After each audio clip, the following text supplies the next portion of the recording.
Welcome to Mixed Company. For some of you, you may get the cultural connotation, the term mixed company. But essentially, we can kind of talk a little bit more about what that means. Karinna, what do you think mixed company means? When you're with people who don't look like you or who are not your immediate circle, you have to say things that either, there are things that should be said and there are things that shouldn't be said. So when you're in mixed company, you're very cognizant of who is in the room and who are you talking to. So basically, you code switch. Basically, I mean, that's a way of saying it. Exactly. So pretty much what we're going to be doing here is we're always in mixed company, so we don't really care. We really just don't care. So essentially what we're doing here with mixed company is bringing siloed and uncomfortable conversations that in general you have with your friends or in familiar circles to the forefront so that everybody can be a part of the conversation specific to what we all know in this room, which is the advertising industry. Essentially, what we're going to be doing is taking a critical look at the state of advertising from the perspective of the bottom up. None of us here are CEOs, CCOs, CMOs, none of that. We are just climbing the ladder. We haven't even broken through probably the first ceiling that there is. So we're just going to tell it to you from our perspective, carry on conversation, and, just vent. Vent with some solutions. Yes, vent with solutions. Critical venting. So that means we're not just going to go on crazy rants. No. I can't make any promises, but that's definitely the goal, is to not go on crazy rants. So I think at this point, we should probably talk about why we're even relevant to speak about such things. I can tell you guys a little bit about myself. Like I said, my name is Kai. I am one of your hosts on this show, and I am a senior digital producer. I have been in advertising now for about 5 years, and I have worked on several dozens of campaigns from the bottom up, from just about everything. I've worked on luxury brands, I've worked on food brands, I've worked on retail, I've worked on financial, and I've worked at about 4 different agencies. So my perspective is pretty vast, and I got some things to say. Okay. Get ready. Oh, I'm Karinna. Oh, sorry, Sim. No, I can go. Wait. You're not going to continue on my intro because I'm the other host. So I'm Karinna. I've been in the industry for 3.5 years now. My introduction to advertising was in a diversity and inclusion program. And from there, I rotated to a couple of agencies, stayed at one for a long time, and now I'm in a different holding company, a brand new world, still in an account. I ventured away from account during my experience, and then I kind of came back to that whole new land, I guess. So my name is Simeon. I'm a senior copywriter. I have worked across a few different disciplines within advertising. So I've done digital, traditional, experiential, and now I'm doing PR. But I think overall, one of the things that we want to touch on is basically just the industry in general. So that's media, technology, and advertising. And overall, my full work experience is about 11 years. So I did 7 years. So old. So freaking old. I did 7 years working in media before I switched over to advertising.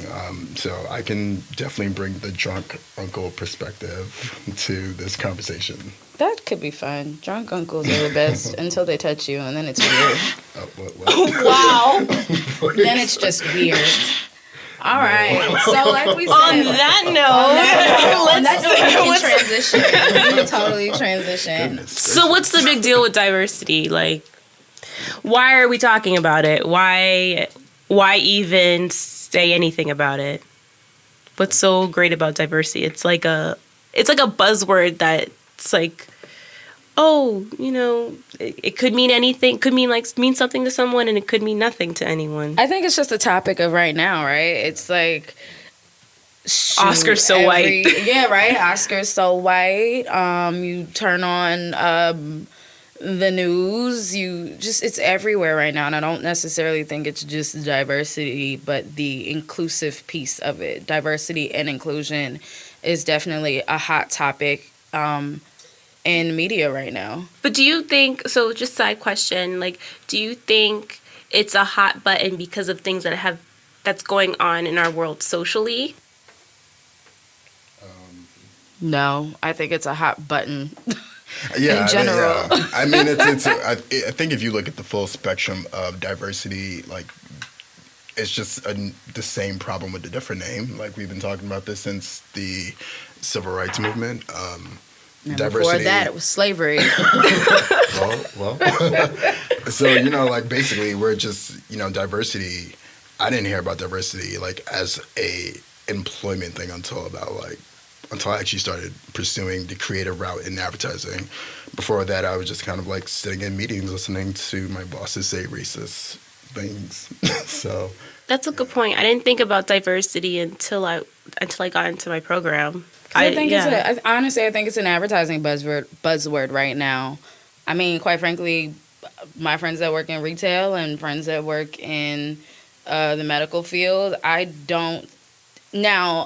do they talk about certain conversations within their own small huddles? Absolutely. Is it something that every week is talking about something diversity, or somebody was offended by something somebody said in the C-suite, and now that there's a class action suit alleging, people don't know how to act. Non-diverse practices, right? I think the issue right now is people just don't see themselves where they're working. Like, I mean, look at us, right? We're having this conversation from the bottom up because none of us have anybody that sits in any of our C-suites that looks remotely like us, or a tint of brown lighter, if you will, or a tint of any other color lighter. Like, they are white men that are running these companies. And white women. Really? I don't even see that Maybe many. like one. I feel like I see a lot.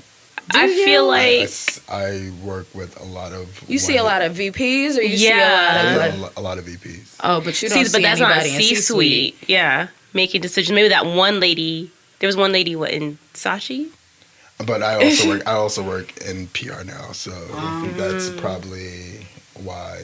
Only women work in PR, clearly. I see more. So why is representation so key? Like, I thought it was important from having a lot of different experiences in the room, but is that really helping? I mean, we can talk about what diversity is. Like, I think we should start at the beginning. What is diversity? My perspective, diversity is just having a whole bunch of different people with different experiences partaking in the same opportunity, which is so broad and so vast that really means nothing. I think damn. I think it's beyond like different experiences, but I think there's important to have people who look different than you in the room because everybody has a different perspective. So along with perspective brings experiences. So I think that's necessary to have in the workplace. Just because you look different doesn't mean that you're going to have the same, or it doesn't mean that you're going to have a different perspective, though. And that's the argument with diversity. To me, the issue with diversity is that it just doesn't. This shit ain't equal, and I mean we all know it's not equal. This is the issue. Like, even though the opportunities are there, everyone does not have an equal shot at securing those opportunities in the current state of things. So diversity inclusion just means having equal opportunity. I think that's what inclusion means, though. I don't think that's what diversity means. Diverse just means different. Yeah. Right. So, but like, and that's why I'm like, the buzzword is like, we don't talk a lot about inclusion. We don't talk about being inclusive. We talk about, we need diversity. We need diversity as if like every office is supposed to look like a United Color Benetton ad. Hey. And that's not real life. Mm-hmm. Like, I mean, we can look at our friend groups. Like, how many of us can say, well, I have a friend from every continent of the world? Hell no, I can't. You know, but the reality is that's what we are asking for is to be included, that they should include more people that are different. Diversity, like you can have a white man from, you know, Alabama, and then we have, you know, a white man from London, and then we have another white man from Australia. And guess what?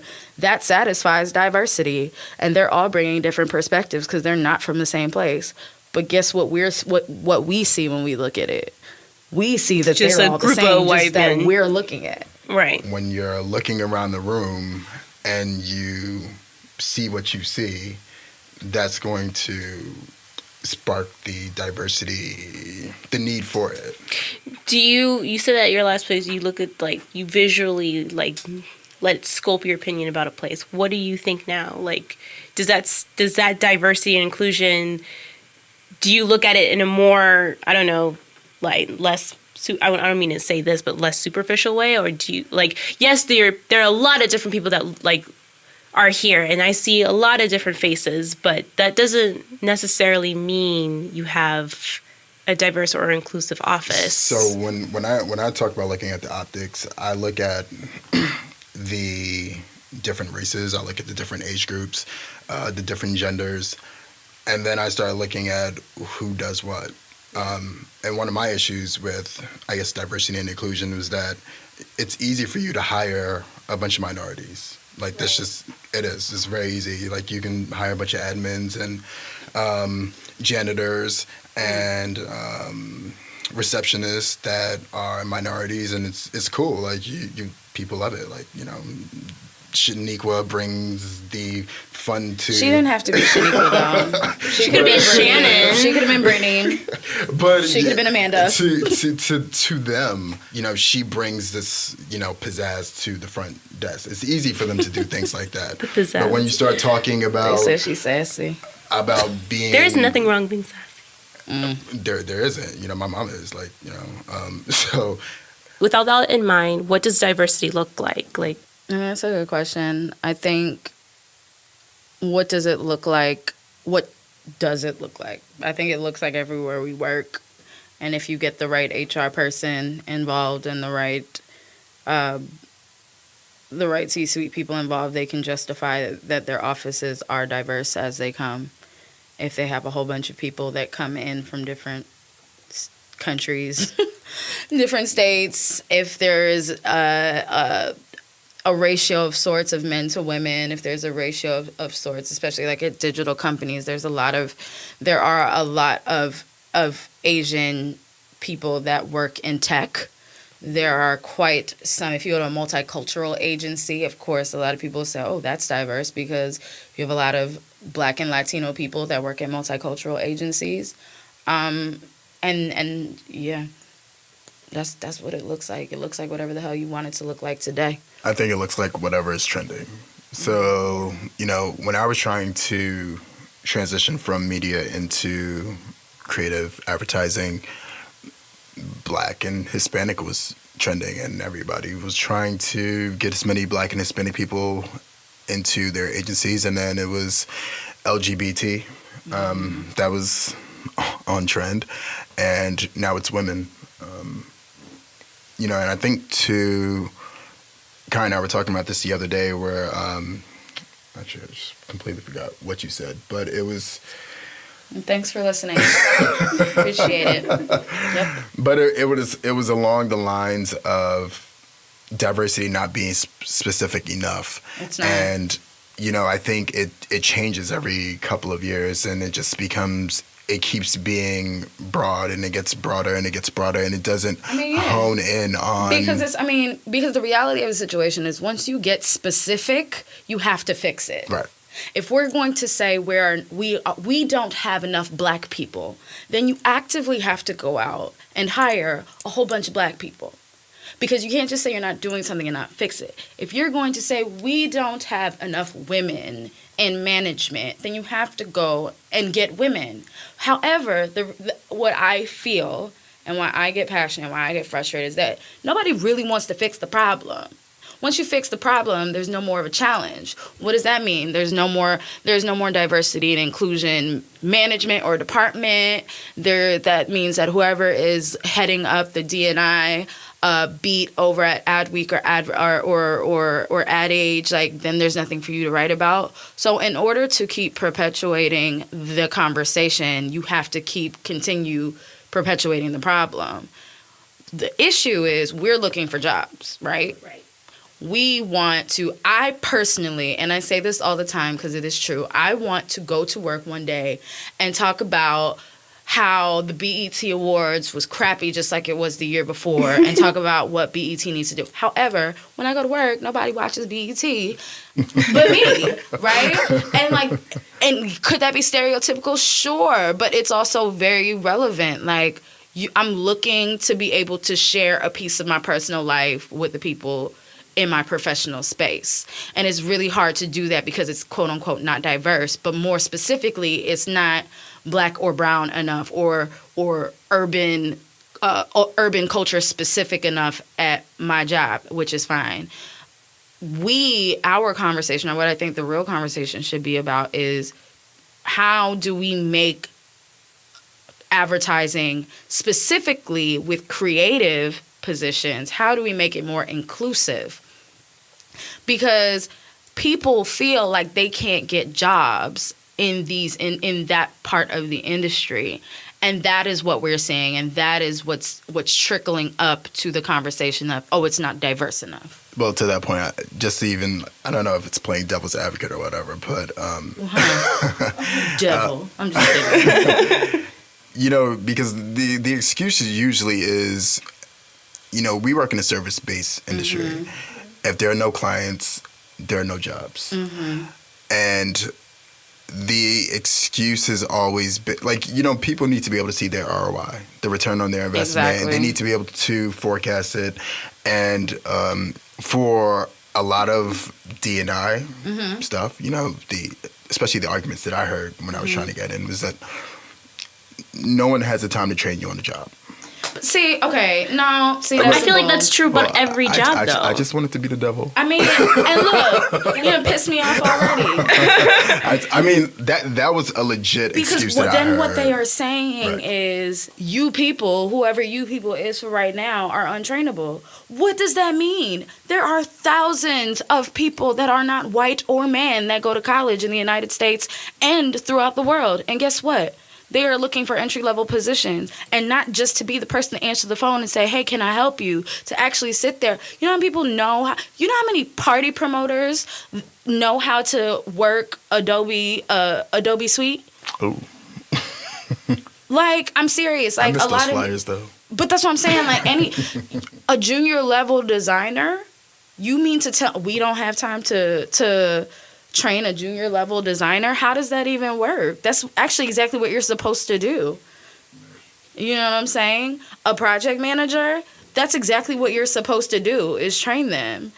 So when you say we need people we don't have to train, we need people that can just jump in, then you need to just be hiring for senior level management, not for junior positions. I just don't think that's a real argument to say that they're untrainable, because a lot of people come to this industry and they can't do anything. You know how many bosses I had that can't do their job? That's not a good. If someone were to tell me that, I'm like, okay, like. No, I didn't. Who told you that, Simeon? I didn't say that they were Who said that? That they were untrainable. The exact quote, because I remember it very, very well 6 years later, was that no client pays us to train you on the job. Okay. Absolutely. Right. That's 100%. true. So what? But at the same time, they do need people to do their job. Right. You can't wait. That's the thing that I think it's also a deeper conversation, because when we start talking about inclusion specifically, it's you start hitting on points like mentorship and development and people actually taking the time out to say, well, I'm actually going to like make sure that you get better at your job. Because we all work in places or have worked in places where we work next to someone who doesn't know what the hell they're doing. And they have a crutch. And that crutch usually more times than not looks like them and doesn't look like us. Yeah, I mean, just to go back to the training on the job. First of all, I hope you send this to that person and you tell them I said it. Because quite frankly, no, the client doesn't pay for training on the job, but you know who does? Your agency, because it's actually built into their budget. There is a training budget. And I feel like that's not always being used because... No, it is being used. You know what it's being used for? It's being used for the workshops to teach people how to collaborate and how to work together. It's the D&I programs that they initiate that no one goes to unless there's a free lunch to talk about emotional trainings and how it's sensitivity trainings. It goes to the internship programs. There's a training budget. So I actually don't want to... And not to mention, there's also, as a producer and a project manager, there's also for everyone that does or doesn't do their time sheet, there's always a task there. There's always a task there for downtime. So wherever you want to bill this time to, whether it's being incurred by the agency or incurred by the client, it will be incurred and it will be paid for. So whoever told you that doesn't need to worry about it and clearly hasn't done their timesheet in forever. So they can have several seats. Let me just say, I can't do my time sheets if I'm in meetings all day, okay? So you have to keep track anyway. Do it before you go to lunch. It should take you 10 minutes you have tops. No excuse. That's the project manager talking. No, but they definitely should have several seats because that's actually not an excuse. I think the real challenge, which they're not speaking of because you sound like an asshole when you say it, is I personally don't want to take the time to sit and teach somebody that I don't feel invested in. Very true. There's very a personal investment that goes into training and mentoring and showing people what the right path is within their professional development. That is different. Because to your point, you absolutely have to find somebody or that you either want to invest in helping them get to their next step or that wants to invest themselves into you to help you get to your next step. And that's why the diversity piece is so tough because how do you decide who you want to help? How do you even start helping somebody that you feel like you know nothing about? And I think that goes back to one of your original points, which is we don't see people who look like us in the C-suite. Right. So there's a lot of people who look like us who are our managers or... I've definitely seen people... See, it's been different because I've definitely seen people who have leadership positions, but they don't necessarily want to be a mentor. They don't want to have that responsibility. And although they were mentored or they're at a higher level now, when it comes to like reaching down and reaching back, they don't have the time. I've met people who are in awesome positions, and when I met her, she was like, everybody was asking her to be her mentor because she was an awesome person. Like, can you be my mentor? Can you be my mentor? She's like, people ask me to be a mentor all the time. I don't have time to mentor them though. She doesn't want to make time, and that's fine. And no. I mean, and I mean that with shade and without. Like, it's a partly cloudy day for that, right? Like, you make time for the people that you feel are valuable enough for you to make time for. Right. And quite frankly, no, she does not have to mentor all of the people that demand her attention and advice. And I think it's just the feeling of it. Like, if she met like me on a different level where she doesn't have the feeling of the stigma of mentorship, it wouldn't feel like mentorship to her. But the fact that people come to her and be like, be my mentor, then it starts feeling like a chore. Yeah, I think we can... That's actually a deeper conversation, which is, what exactly does a mentorship look like? But do you feel like that woman, I'm guessing she looks like you? She looks just like me. Okay. Hair and all. I'll say this. I've had an experience with mentorship that I feel has now come full circle, and hopefully there is a next step as I continue my career, right? At the second agency I've ever worked at, there was a black woman who worked there. She was, I believe, a senior vice president at the time, working on one of the larger accounts for the agency. She was a Howard alum. So at that point, I'm like, oh, snap, y'all. Family. I'm in here. She about to help me. I stopped her in the hall one day, telling I went to Howard, HU, like had the whole conversation. And like, I really felt that we hit it off. Once we started working together, very quickly, the relationship diminished. Why? Because she was not interested in making the time for the mentorship. Now, here I am down the line, several years later, the person that I call my mentor, I have nothing in common with culturally. However, how do we relate? We relate on a professional level. We relate on a level of just being women. We relate on a level of people who have ambition. So a white woman from the Midwest who has purple hair. I mean, couldn't be more different, but couldn't be more amazing and willing to help me move forward. Her thing is, how can I help you? And how can I help carry on the conversation about diversity with you? It's not always going to come from people that look like you. Sometimes it will be somebody that you feel you have nothing in common with. Right. But kudos to the people that find the time to invest in your growth because they know that they're going to get it tenfold back. So I have a side question. I know Well, I have a side everyone question hates for you. but I have a side question for Kai too. Oh, shoot. Questions. But my question is, do you think those conversations would have happened without the buzzword of diversity and inclusion? Yeah, I do. I totally think there would be. Without all these like programs, all these without the initiatives, do you think you would still have met that person in the advertising industry? Which person? The person that's mentoring you now. Purple Would hair. I have met her? Yes. I mean, because I work there. I mean, my agency is all white. They're not talking about diversity. Mm-hmm. The conversations about diversity are Kai-led right now. Trademark that. I mean, shoot, I'm about to. They're Kai-led. very Kai-led. So would they happen? Yes, if it's something that's important to me. Mm-hmm. It's not because I have a D&I person that's coming in saying, where can we find more of you? No one is saying that. I'm saying, hey, there's a whole line of people that I know that could totally help affect our bottom line. Y'all should check them out. And do you think that's the solution to our industry? Reaching back and reaching forward and getting people that look like us to come into the workplace? I mean, I think it's a next step. I don't necessarily think it's a solution. I think for me, a solution is, and going back to something Simeon said before, is total bottom line, right? We're having all these conversations about we want more people that look like us and look different from us and just have a look, period, that we want to work with. But how is that affecting how efficiently the work is getting done? Does having a diverse staff actually mean that we're going to make more money?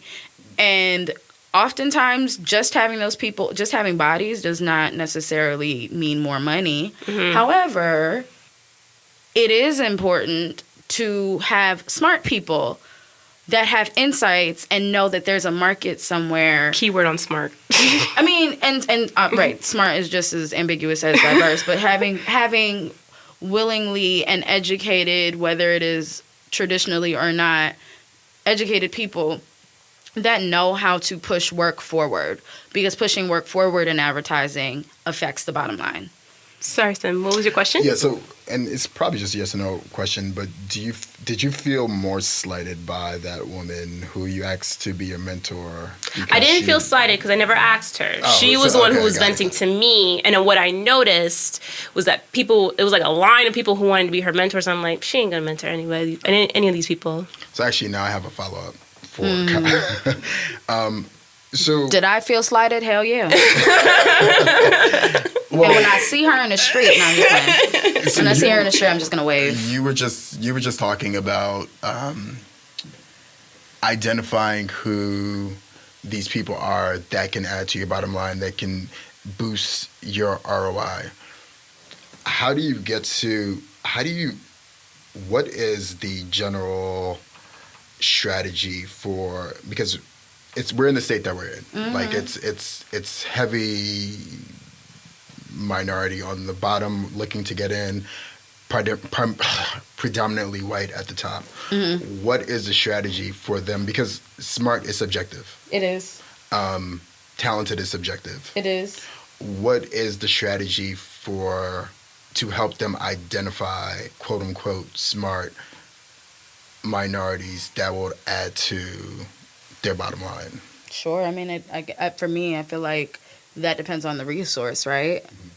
So if you are a designer or a copywriter, can you write?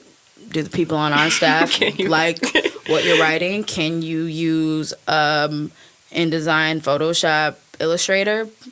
If you can do those things, then you can help us crank out work. And it really doesn't even matter how good it is, because you can definitely be a production designer and literally just move some pixels around so that we can get stuff through workflow, right? If you are more senior in your career, do you have insight that can help us move things forwards? How do you affect how quickly we're able to get work completed? You know what I'm saying?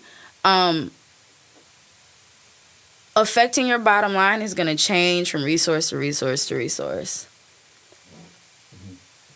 The willingness to work as part of the team to get to that bottom line, or expanding that bottom line, or making that bottom line, is totally just going to depend on time. For example, if you constantly have somebody that's always late and don't ever turn work in on time, and they always have the most feedback on their work, or never does any of their schedule, never keeps anything on budget or on schedule, then they're probably taking away from your bottom line and messing up all the margins.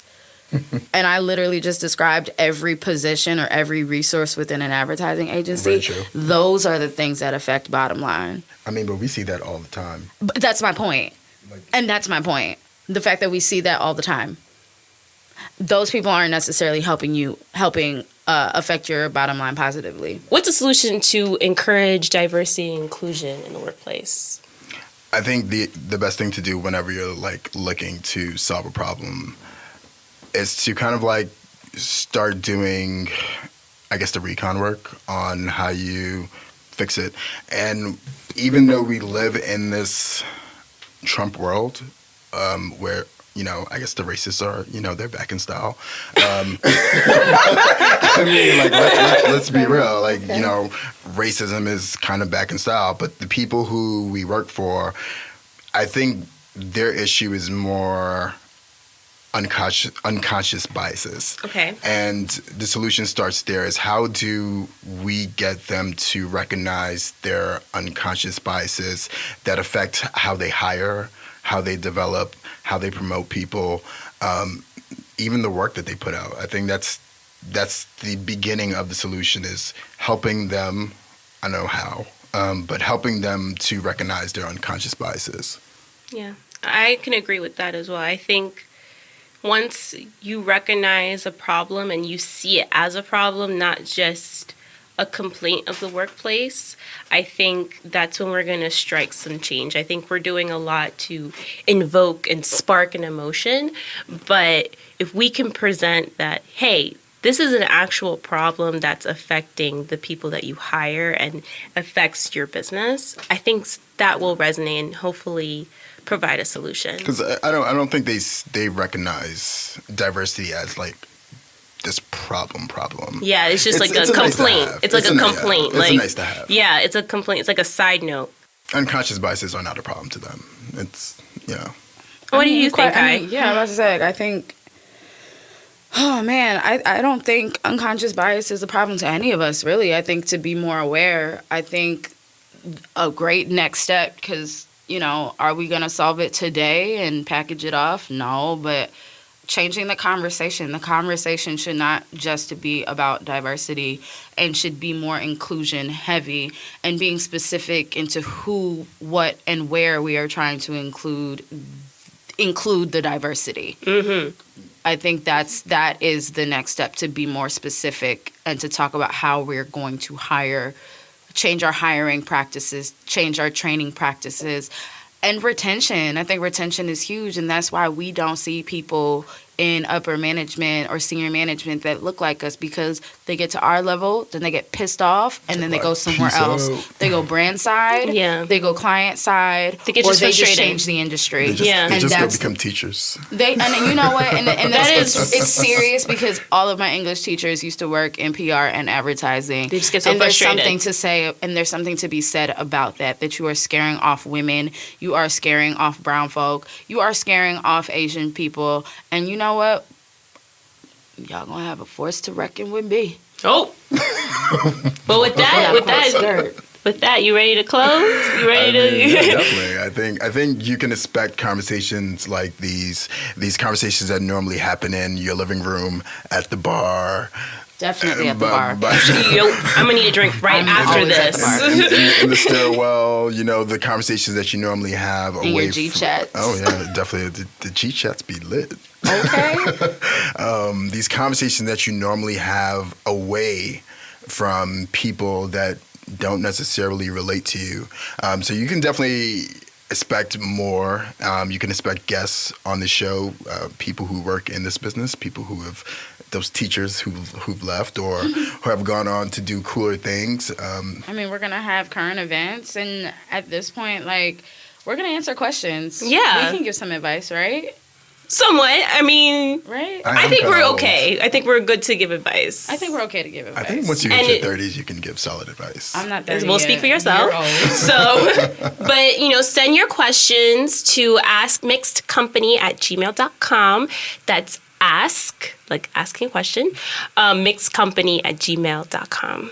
And we'll read them. We'll answer some questions. And we can close out. I'm Kai. I'm Karinna. Well, I'm Karinna. We're doing this again. I'm Simeon. And that's a wrap for today. We'll talk to you guys next time. Until next time.